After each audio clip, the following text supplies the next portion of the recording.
नमस्कार दोस्तों, analyser app में आपका स्वागत है। अभिनंदन स्वीकार कीजिए।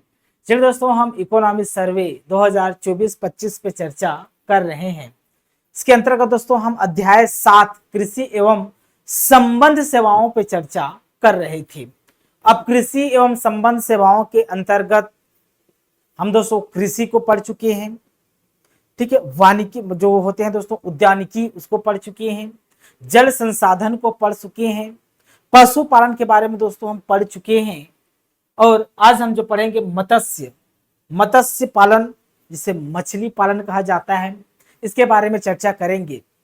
देखिए दोस्तों, ये टॉपिक एडीओ के लिए बहुत ज्यादा इंपॉर्टेंट हो जाता है, क्योंकि ग्रामीण विकास से संबंधित है। मत्स्य पालन, मछली पालन ग्रामीण विकास को लिंक करता है। अब ग्रामीण क्षेत्र में दोस्तों मछली पालन आजीविका के एक स्रोत है। इससे रोजगार क्रिएट होता है, रोजगार के साधन उपलब्ध होते हैं। ये आय के स्रोत हैं ग्रामीण क्षेत्र में।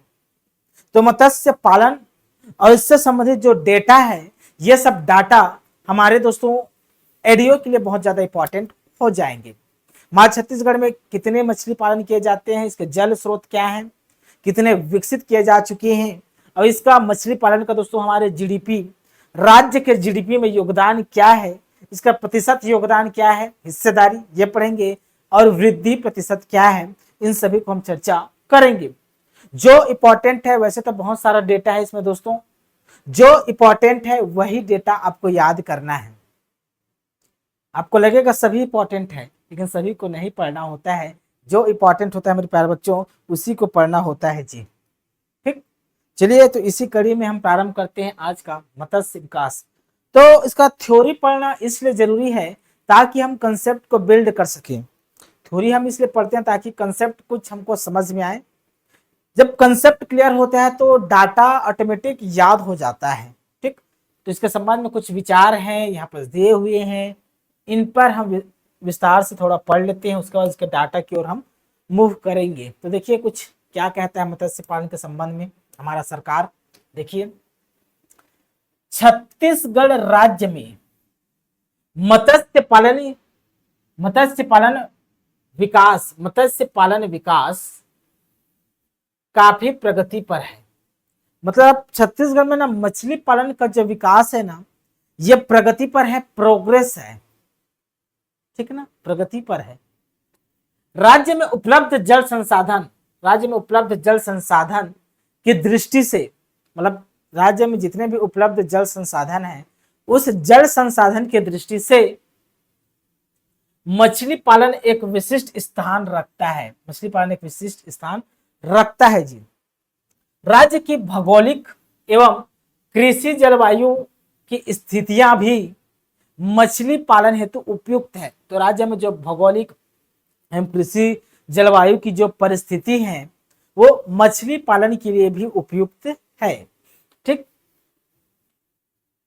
मछली पालन अधिक आय, कम लागत और कम समय में सहायक धंधे के रूप में ग्रामीण अंचलों में अत्यंत लोकप्रिय है।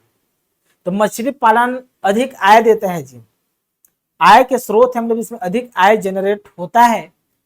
लागत कम है, कॉस्ट कम है, इसमें इनकम ज्यादा है, कॉस्ट कम आता है, लागत कम है। और समय में सहायक धंधे के रूप में दोस्तों ग्रामीण अंचलों में अत्यंत लोकप्रिय है। ठीक, यह ग्रामीण क्षेत्रों की बेरोजगारी दूर करने का सशक्त एवं रोजगारोन्मुखी साधन है। तो एक सशक्त एवं रोजगार उन्मुखी साधन है। मछली पालन से अच्छा मुनाफा कमाया जा सकता है जी। अगर अच्छे प्रोग्राम चलाया जाए इसके संबंध में, तो अच्छा मुनाफा कमाया जा सकता है मछली पालन के लिए, मछली पालन से। ठीक, साथ ही मछली जैसे पौष्टिक खाद्य उत्पादन बढ़ाकर कुपोषण को दूर किया जा सकता है। तो मछली जैसे दोस्तों पौष्टिक खाद्य का उत्पादन बढ़ाकर कुपोषण की जो समस्या होती है, उन समस्या को दूर की जा सकती है। तो मछली पालन दोस्तों कुपोषण को दूर करने में भी एक सहायक है। ठीक है ना, ये भी याद रखना है आपको। राज्य शासन द्वारा इस व्यवसाय से जुड़े मछुआरों के हित में अनेक कल्याणकारी निर्णय लिए गए हैं। तो बहुत सारे इनके कल्याण के लिए इनको प्रोत्साहित करने के लिए बहुत सारी प्रोग्राम, कार्यक्रम, योजनाएं संचालित है हमारे छत्तीसगढ़ राज्य में। उन योजनाओं को हम जिक्र करेंगे, क्या क्या फैसिलिटी प्रोवाइड की जा रही है इन मछुआरों को, ठीक, तथा उनका लाभ भी अधिक उत्पादन के रूप में परिलक्षित होने लगा है, ठीक। तो यहाँ तक कुछ बातें थी जो सरकार हमें इस दस्तावेज के माध्यम से कहना चाह रही है। उन सरकार की बातों को हम पढ़ चुके हैं कि सरकार इन दस्तावेज के माध्यम से आखिर क्या कहना चाहता है, ठीक। अब आते हैं डेटा पे, ठीक है जी, कि डाटा क्या बोलती है। जनाब आंकड़े बोलती है, तो आंकड़े बोलती क्या है मछली पालन के संबंध में, तो चलिए आंकड़ों पे डिस्कस करते हैं। देखिए, जो मैं याद करने को बोलूं दोस्तों वही याद करना है। वैसे तो इसमें दोस्तों 2000-3000 से ज्यादा डाटा है, इसमें 2000-3000 से ज्यादा डाटा मिल जाएंगे। क्या 2000-3000 डाटा आप याद कर पाएंगे? नहीं, जो इंपॉर्टेंट डाटा है उसी को याद करना होता है, ठीक। देखिए, छत्तीसगढ़ राज्य में निम्नानुसार मत्स्य विकास किया जा चुका है। अब इसके अकॉर्डिंग मत्स्य विकास किया जा चुका है, क्या क्या, तो संसाधन के दृष्टि से छत्तीसगढ़ राज्य में कुल 2.03 लाख हेक्टेयर जल क्षेत्र है जी हमारे छत्तीसगढ़ में ना। 2.032 लाख जल क्षेत्र है, जल क्षेत्र उपलब्ध है, ठीक। हमारे छत्तीसगढ़ में 2.032 लाख हेक्टेयर, हेक्टेयर के क्षेत्र में बात करूंगा ना, मतलब यूनिट क्या है हेक्टेयर। अगर मैं लाख, ये लाख हेक्टेयर है, मैं हेक्टेयर की दृष्टि से बात कर रहा हूं, ठीक ना।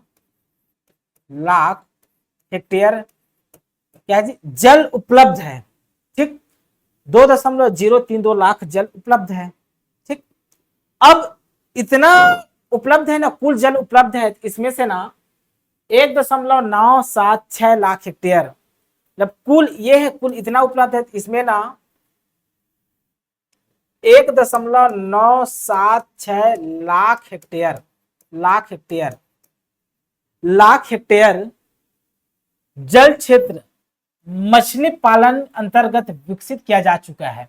मतलब इतना विकसित किया जा चुका है। अब इसको मैं दोस्तों 100 से प्रतिशत निकालूंगा तो कितना निकल कर आएगा, तो दोस्तों ये निकल के आएगा आपका 97.24%, 97.24% निकल कर आएगा, ठीक। जो कुल जल क्षेत्र का 97.24% है, तो कुल जल क्षेत्र मान लो 100% है। 100% का तुलना क्या है, 100%, 2.032 लाख हेक्टेयर को हम 100% माने, तो इसमें से 100% में से दोस्तों 97.24% मछली पालन के लिए विकसित किया जा चुका है, विकसित हो चुका है। अगर मैं इसको आंकड़ों में बात करूं तो 1.976 लाख हेक्टेयर जल क्षेत्र में मछली पालन के लिए विकसित किया जा चुका है, ठीक। ये है दोस्तों आंकड़े। यदि प्रतिशत के पॉइंट ऑफ व्यू से पूछे तो मान लो 100% कुल जल क्षेत्र है, 100%, उसमें ना 97.24% में मछली पालन के लिए कार्य हो चुका है, ठीक। चलिए, ठीक। अब आपको पता है कि हमारे राज्य में जीएसडीपी होता है, राज्य का जीडीपी को जीएसडीपी कहा जाता है। तो उस जीडीपी में, राज्य के जीडीपी में मछली पालन का क्या स्थान है जी। अब मछली पालन किया जाए तो उसमें कुछ आय होंगे, तो सरकार को भी कुछ इनकम हुआ होगा मछली पालन से। तो जीडीपी में मछली पालन का योगदान क्या है, क्या स्थान रखता है, हिस्सेदारी क्या है, कितना वृद्धि हुआ है, इन पर भी हम चर्चा कर लेते हैं, ठीक। देखिए, अगर दोस्तों 2024-25 में, वित्तीय वर्ष 2024-25 में यदि लाख में पूछे, ठीक ना, कितना है, लाख में पूछे कितना लाख का योगदान है जीडीपी में, छत्तीसगढ़ के जीडीपी में मछली पालन का लाख में योगदान कितना है, मतलब रुपए में बताना है, तो रुपए में कितना हो जाएगा दोस्तों, तो इतना हो जाएगा 7,41,565 7,41,565 योगदान किसका है? तो मछली पालन का है जी, मछली उद्योग का है। अब मछली पालन एक प्रकार का उद्योग है, मछली इंडस्ट्रीज भी बोल सकते हैं। फिश इंडस्ट्री से कितना पैसा आ रहा है? तो इतना पैसा आया है। फिश इंडस्ट्री से, मछली उद्योग से हमारे जीडीपी में इतना पैसा का योगदान है लाख में। ठीक, यदि मैं वृद्धि की बात करूं दोस्तों, वृद्धि प्रतिशत में बात करूं, कितना प्रतिशत का वृद्धि हुआ है? तो 8.42% का वृद्धि हुआ है। 8.42% का वृद्धि हुआ है पिछले ईयर की तुलना में। ठीक है जी, पिछले ईयर की तुलना में दोस्तों 8.42% का क्या हुआ है जी? वृद्धि हुआ है। तो मछली उद्योग का, मछली पालन का प्रतिशत वृद्धि बताइए, पूछेगा आपसे प्रतिशत वृद्धि क्या है? तो 8.42% प्रतिशत वृद्धि है, याद रखना है मेरे प्यारे बच्चों। ठीक, अब अभी हम दोस्तों हमारे राज्य के जीडीपी में मछली उद्योग का, मछली पालन का जो योगदान है वो आंकड़ों में बताए हैं। अब हमको प्रतिशत में बताना है कितना योगदान है। तो दोस्तों 2.42% योगदान है। मान लो दोस्तों 100% का जीडीपी है, 100% का क्या है जी? जीडीपी है। तो इस 100% में दोस्तों 2.41% मछली उद्योग का स्थान है जी। मछली उद्योग से 2.41% पैसा प्राप्त हुआ है, मतलब जीडीपी, मतलब जीडीपी में 100 रुपए है, टोटल इनकम 100 रुपए है।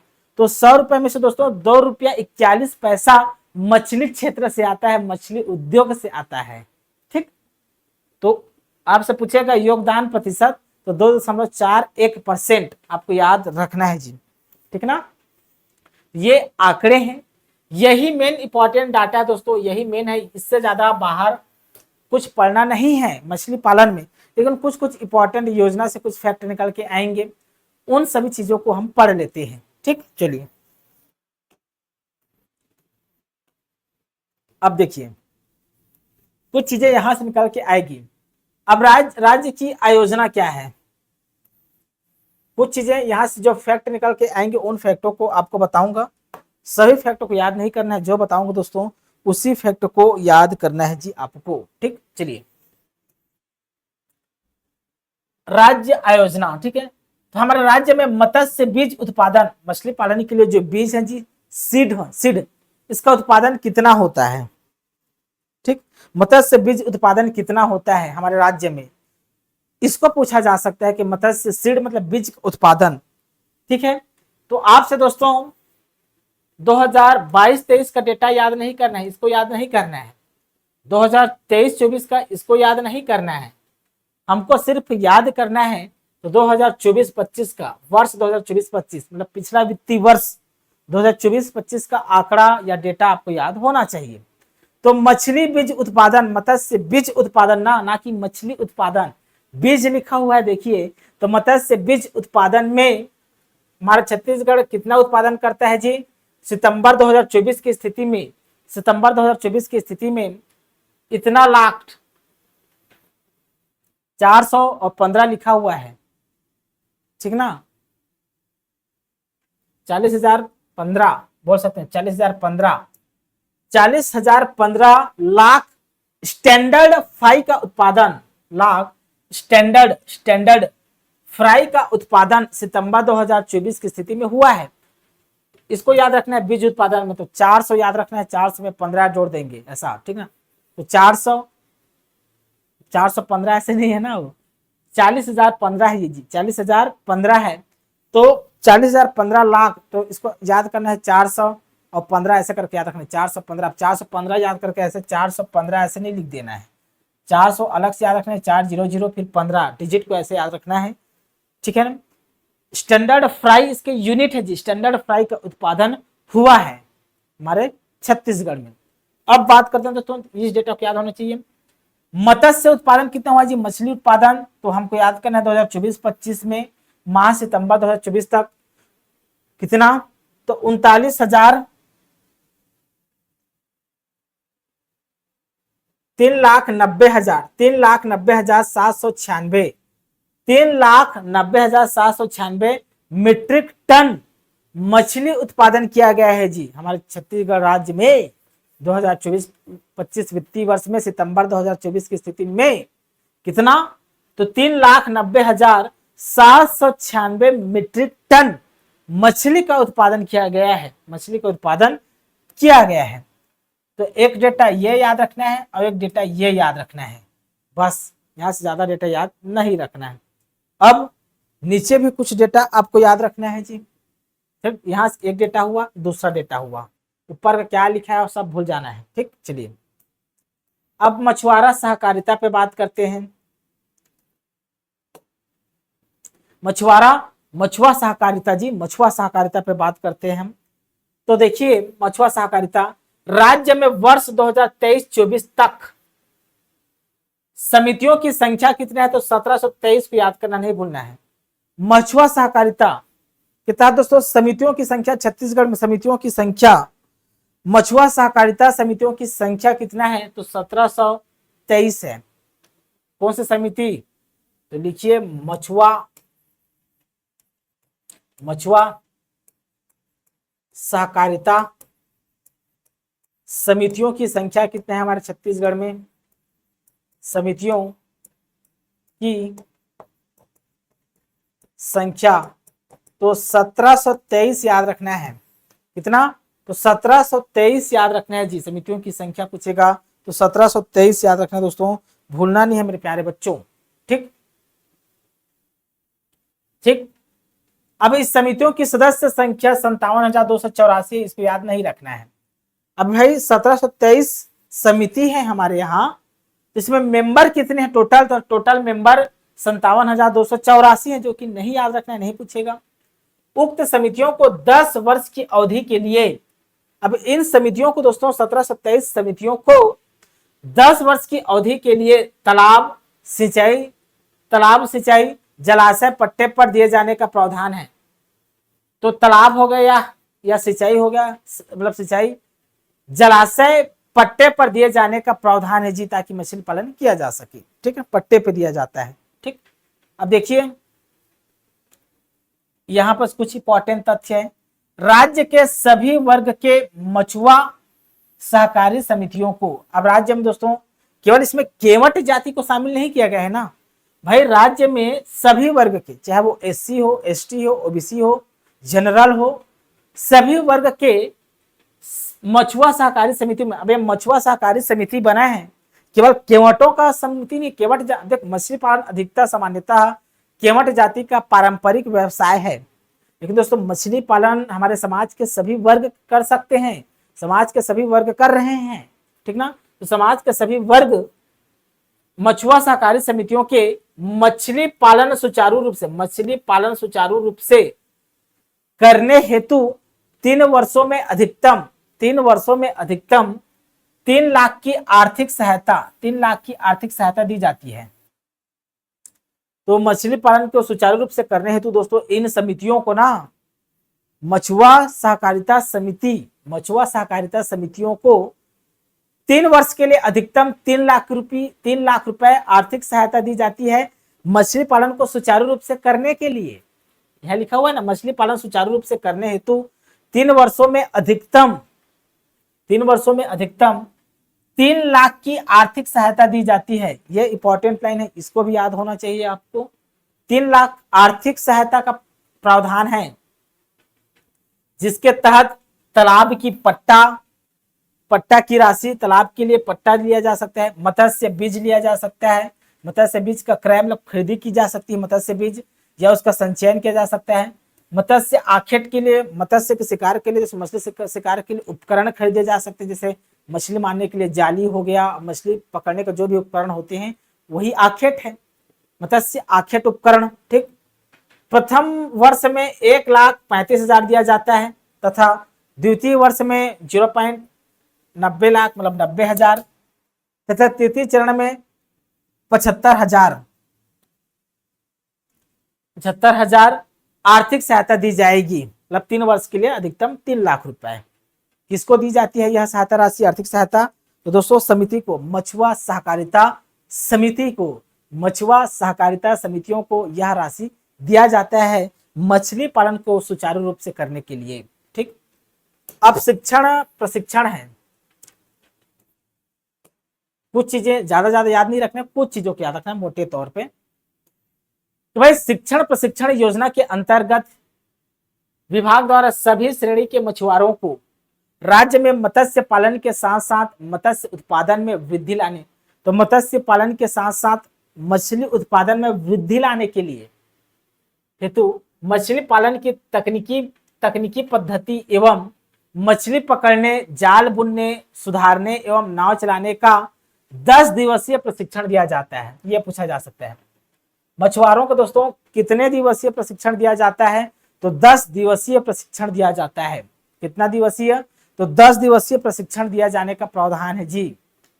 ठीक है, हमारे छत्तीसगढ़ में 10 दिवसीय क्या क्या मछली पकड़ने, कैसे मछली पकड़ना है, जाली को कैसे बुनना है, ठीक है, और नाव कैसे चलाया जाता है मछली पकड़ते समय दोस्तों, इस सब के लिए ट्रेनिंग दिया जाता है 10 दिवसीय। ठीक ठीक चयन किए गए मछुआरों को जिले के मत्स्य बीज केंद्रों पर विभागीय अधिकारियों द्वारा सैद्धांतिक एवं प्रायोगिक प्रशिक्षण दिया जाता है। ठीक है, फिर नीचे का दोस्तों प्रशिक्षण अवधि में मछुआरों को प्रशिक्षण केंद्र तक आने जाने का किराया एवं प्रशिक्षण वृत्ति भी दिया जाता है 750 रुपए, जाल बुनने हेतु धागा के लिए 400 रुपए तथा अन्य व्यय हेतु 100 रुपए। इस प्रकार प्रति प्रशिक्षण पर कुल व्यय 1250 रुपए खर्च किया जाता है। तो पर प्रशिक्षणार्थियों पर 1250 रुपए खर्च किया जाता है। तो बस ये याद रखना है 1250 रुपए का प्रावधान है। जैसे मैं मछुआरा के रूप में प्रशिक्षण लेने जाऊंगा तो मेरे को 1250 रुपए छात्रवृत्ति, जैसे छात्रवृत्ति दिया जाता है उसी प्रकार दोस्तों एक राशि दिया जाता है। ठीक है, इतना खर्च किया जाता है एक प्रशिक्षणार्थियों के ऊपर ना इतना खर्च किया जाता है 1250 रुपए। ठीक ठीक 2023-24 में इस कार्यक्रम के तहत दोस्तों 7300 कृषकों को प्रशिक्षण दिया गया है। 7300 कृषकों को प्रशिक्षण दिया गया है, ट्रेनिंग दिया गया है जी। ठीक ना, 10 दिवसीय। चलिए अब मछुआरों को नवीनतम तकनीकी ज्ञान में वृद्धि हेतु 3 दिवसीय उन्नयन प्रशिक्षण दिया जाता है। यहाँ से क्वेश्चन डायरेक्ट पूछा जाएगा। मछुआरों को नवीनतम तकनीकी ज्ञान में, मछुआरे की जो नवीनतम तकनीकी ज्ञान में वृद्धि करने के लिए, मतलब टेक्निकली तरीके से मछली पकड़ने के लिए ना, मतलब टेक्निकल नॉलेज में ग्रोथ करने के लिए कितना दिवसीय प्रशिक्षण दिया जाता है, याद रखना है 3 दिवसीय उन्नयन प्रशिक्षण दिया जाता है। 3 दिवसीय तकनीकी ज्ञान में वृद्धि करने के लिए मछुआरों के दोस्तों तकनीकी ज्ञान में वृद्धि करने के लिए 3 दिवसीय प्रशिक्षण दिया जाता है। बस ये याद रखना है। ठीक है, और इसके तहत दोस्तों 100 कृषकों को प्रशिक्षण, मतलब 10,000 कृषकों को प्रशिक्षण दिया गया है। कितने, तो 10,000 कृषकों को प्रशिक्षण दिया गया है इसके तहत 10,000। ठीक है, एक आदमी के पीछे 450 रुपया खर्च करती है सरकार। ठीक, 550 यार, 550 रुपए खर्च करती है। तो 550 वगैरह पूछा जाएगा नहीं। तकनीकी ज्ञान में वृद्धि करने के लिए कितने दिवसीय प्रशिक्षण, तो 3 दिवसीय प्रशिक्षण याद रखना है। ठीक, ये ज्यादा रेयर केस हुआ तो ये पूछा जा सकता है कि ये 2022-23 तो पुराना डेटा है, लेकिन पूछा जा सकता है कि 22-23 में कितने कृषकों को दिया गया, कितना। ठीक, बाकी कितना खर्च किया जाता है सब नहीं पूछा जाता है। मछुओं का अध्ययन भ्रमण इंपॉर्टेंट नहीं है ये सेक्शन। अब देखिए मत्स्य पालन प्रसार हमारे छत्तीसगढ़ में, तो हमारे छत्तीसगढ़ में झींगा पालन को भी बढ़ावा दिया जा रहा है।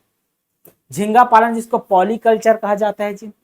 झींगा पालन को क्या कहते हैं, तो पॉलीकल्चर कहा जाता है। तो पॉलीकल्चर के तहत क्या क्या किया जाता है, देखिए मत्स्य पालन प्रसार योजना के अंतर्गत, मत्स्य पालन प्रसार योजना के अंतर्गत मछुआरों को झींगा मत्स्य पालन हेतु अनुसूचित जाति, ये इंपॉर्टेंट है ना, मछुआरों को झींगा मत्स्य पालन हेतु ना, कौन सा पालन, तो झींगा मत्स्य पालन हेतु, झींगा मत्स्य पालन हेतु अनुसूचित जाति जनजाति के कृषकों को झींगा बीज क्रय करने, मतलब झींगा का बीज खरीदने के लिए, मतलब वह बीज जिससे झींगा का उत्पादन होता है ऐसे बीज खरीदने के लिए, तथा खाद्य एवं खाद्य पदार्थ हेतु 3 वर्षों में अधिकतम रुपए 15,000 का प्रावधान है जी।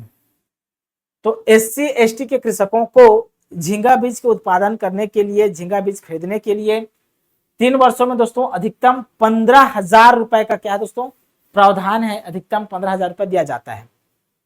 ठीक, यह डेटा याद नहीं रखना, केवल 15,000 को बस याद रखना है SC ST वर्ग के लिए। ठीक,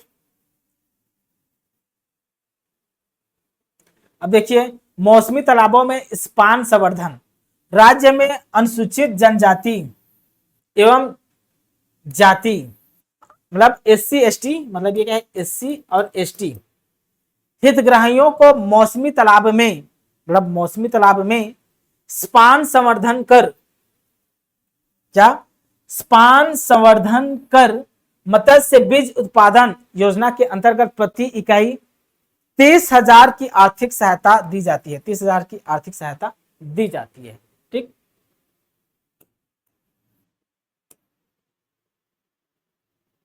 ये भी इंपॉर्टेंट नहीं है, ये भी इंपॉर्टेंट नहीं है।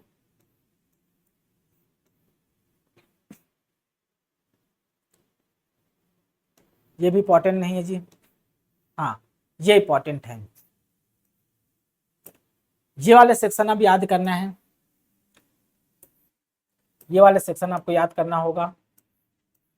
देखिए मछुआरों के लिए ना फुटकर मछली विक्रय योजना, मछुआरों के लिए फुटकर मछली विक्रय योजना, फुटकर मछली विक्रय योजना पढ़ते हैं। अब देखिए सभी संवर्ग के फुटकर, सभी संवर्ग के फुटकर मछुआ मत्स्य हितग्राहियों को आइस बॉक्स, जैसे मछली के दोस्तों रखने के लिए एक आइस बॉक्स दिया जाता है। आइस बॉक्स सफेद कलर का रहता है जी, उसमें आइस होता है, उसमें मछली को रखते हैं ना तो ऐसा लगता है कि मछली ताजा है। तो मछली में ताजगी लाने के लिए आइस बॉक्स, मछुआरों को आइस बॉक्स खरीदने के लिए। ठीक, तो हितग्राहियों को आइस बॉक्स, आइस बॉक्स, तराजू बाट, अब मछली बेचना है तो तराजू बाट तो चाहिए ना, तो तराजू बाट आदि विक्रय उपकरण हेतु प्रति मछुआरा को 6,000 रुपए तक की आर्थिक सहायता दी जाती है। कितनी आर्थिक सहायता? तो 6,000 रुपए की आर्थिक सहायता दी जाती है, याद रखना है। तो दोस्तों मछुआरों के लिए फुटकर मछली विक्रय योजना, तो फुटकर मछली विक्रय योजना, फुटकर मछली विक्रय योजना के तहत प्रति मछुआरे को आइस बॉक्स खरीदने के लिए, तराजू बाट खरीदने के लिए, है ना, मतलब ये विक्रय उपकरण खरीदने के लिए 6,000 रुपए की आर्थिक सहायता राशि दी जाती है। कितना? तो 6,000 रुपए का प्रावधान है। ये डेटा को इंपॉर्टेंट है, भूलना नहीं है 6,000 को, ठीक ना, इसको नहीं भूलना है जी। ठीक, चलिए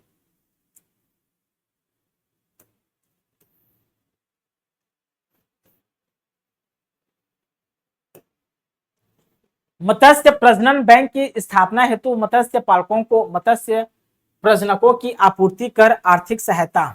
देखिए इंपॉर्टेंट नहीं है, मत्स्य बैंक की स्थापना राज्य के मत्स्य प्रजनन उत्पादों के उत्पादन के लिए, इंपॉर्टेंट नहीं है वो। अब देखिए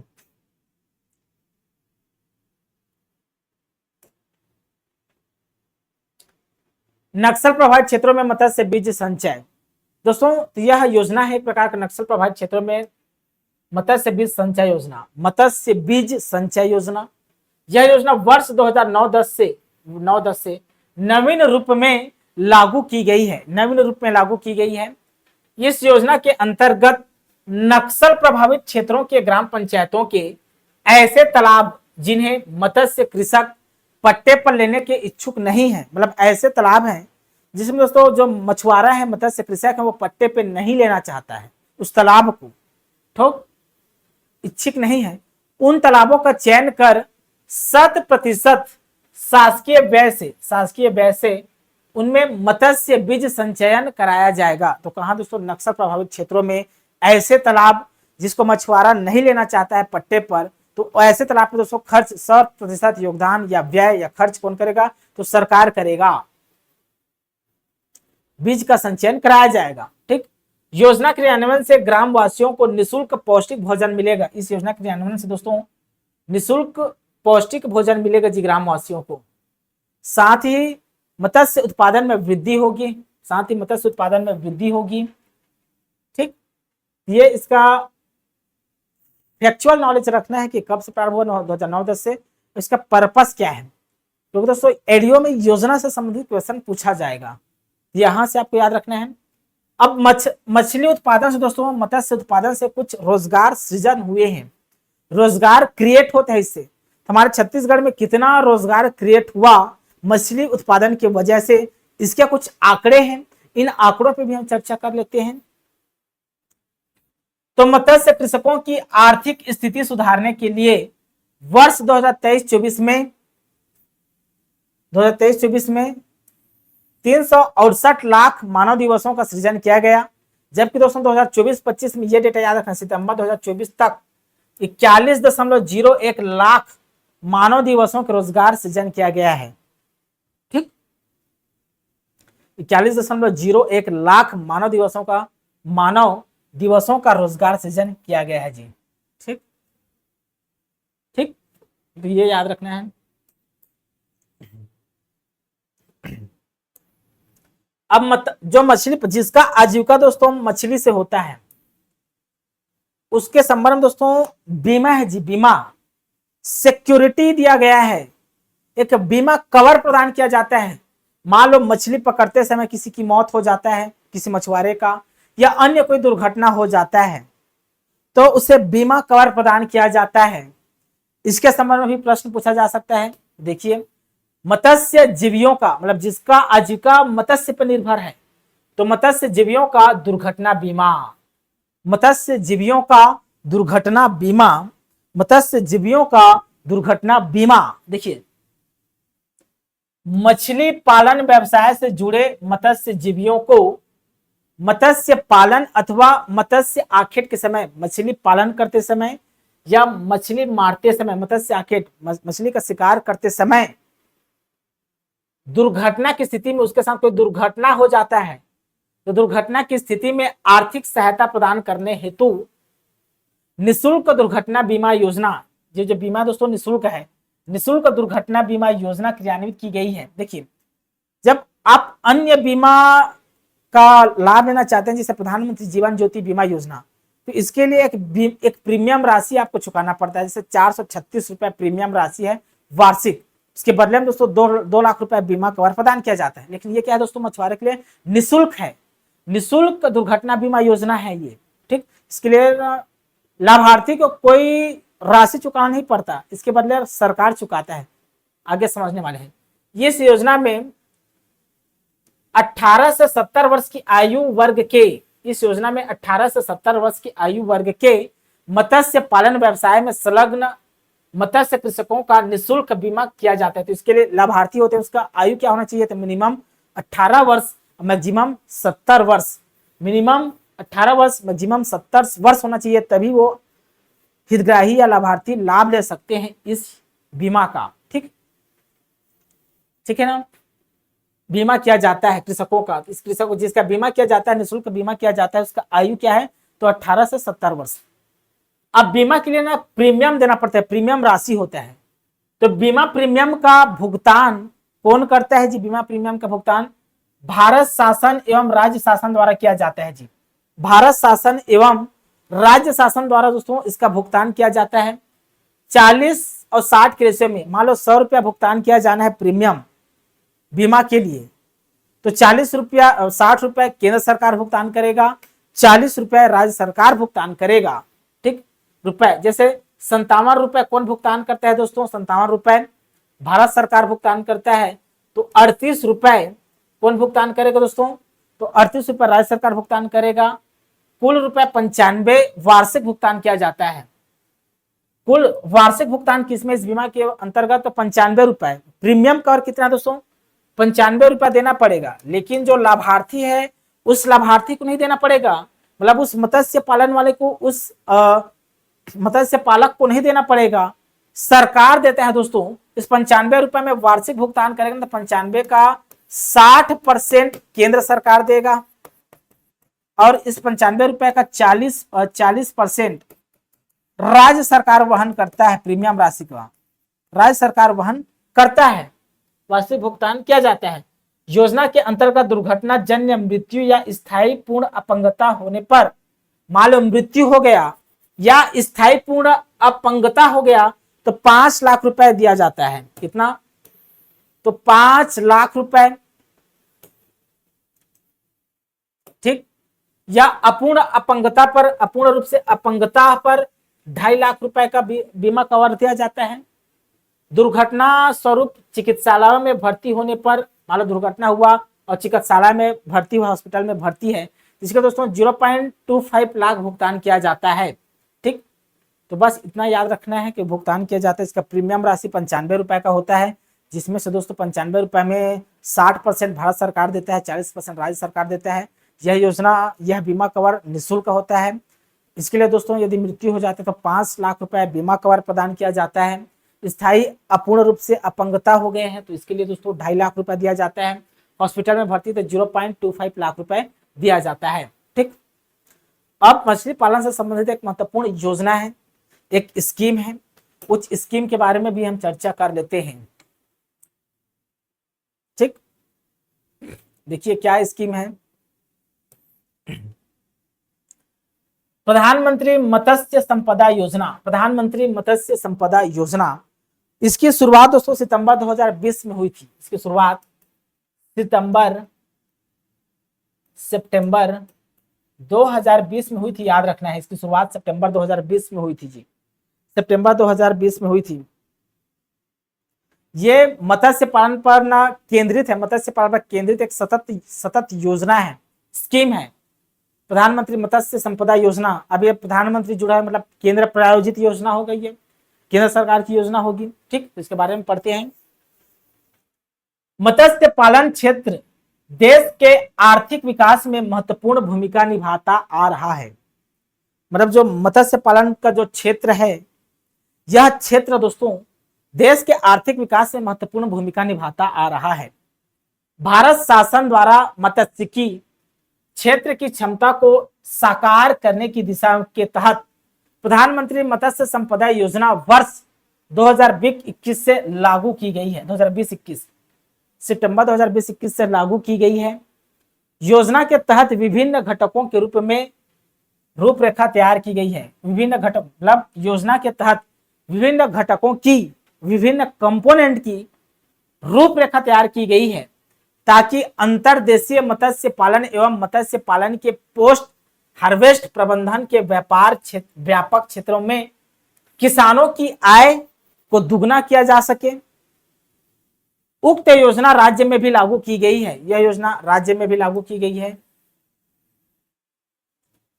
योजना वर्ष 2020-21 से वर्ष 2024-25 तक कुल 5 वर्षों के लिए, याद रखना है, कुल 5 वर्षों के लिए राज्य में क्रियान्वित किया जाना है। कुल 5 वर्षों के लिए राज्य में से क्रियान्वित किया जाना है 2020-21 से 24-25 तक। योजना क्रियान्वयन के लिए 60% अंशदान भारत सरकार द्वारा, इस योजना के क्रियान्वयन के लिए 60% योगदान भारत सरकार द्वारा तथा 40% योगदान राज्य सरकार द्वारा वहन किया जाता है जी, राज्य शासन द्वारा वहन किया जाता है। सामान्य श्रेणी के हितग्राहियों को इकाई लागत का अधिकतम 40% तथा अनुसूचित जाति, जनजाति एवं महिला हितग्राहियों को 60% का अनुदान दिया जाता है। ठीक ना। प्रधानमंत्री मत्स्य संपदा योजना के तहत मत्स्य पालकों को विभिन्न कार्यक्रमों में दी जाने वाली नियमानुसार योजना कार्यक्रम के प्रावधान अंतर्गत अनुदान सहायता निम्नलिखित है। क्या क्या अनुदान सहायता है तो ये निम्नलिखित है। मीठे जल के नए फिनफिश हैचरीज की स्थापना। ठीक ना, ये सब चीज याद नहीं करना है, बस जो इंपॉर्टेंट दोस्तों वही याद करना है। ठीक, जो इंपॉर्टेंट आंकड़े निकल कर आएंगे उसी को याद करना है जी। अब यहां से आइस बॉक्स मोटरसाइकिल,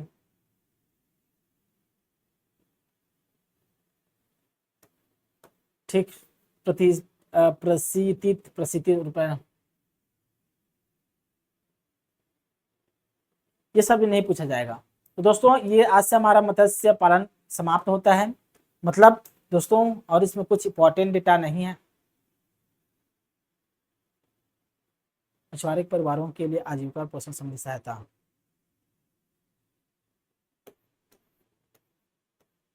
अब इसमें इंपॉर्टेंट डेटा नहीं है, ये सब चीज काम की नहीं है। ठीक ठीक दोस्तों, तो इसके तहत दोस्तों जो इंपॉर्टेंट डेटा है ये नीचे वाला पढ़ लेना है थोड़ा सा। ये हमारा मछली पालन खत्म होता है, अध्याय 60 चैप्टर 7 खत्म होता है। कल हम अध्याय 8 वानिकी पे चर्चा करेंगे। वानिकी के जो इंपॉर्टेंट तथ्य निकल के आएंगे, जो फैक्ट निकल कर आएंगे, उस पर बात करेंगे। जैसे दोस्तों आपके पास पूरा ये दस्तावेज होगा ना, तो कंप्लीट पढ़ना है। जो इंपॉर्टेंट डेटा मैं बताया हूं उसी को बस याद करना है कॉपी में नोट करके। बाकी इसके जो कॉन्सेप्चुअल थ्योरी है दोस्तों उसको पढ़ना है, ताकि आपको वहां से कुछ कंसेप्ट मिलेगा। ठीक है ना दोस्तों, चलिए आज के लिए बहुत बहुत धन्यवाद। Thank you.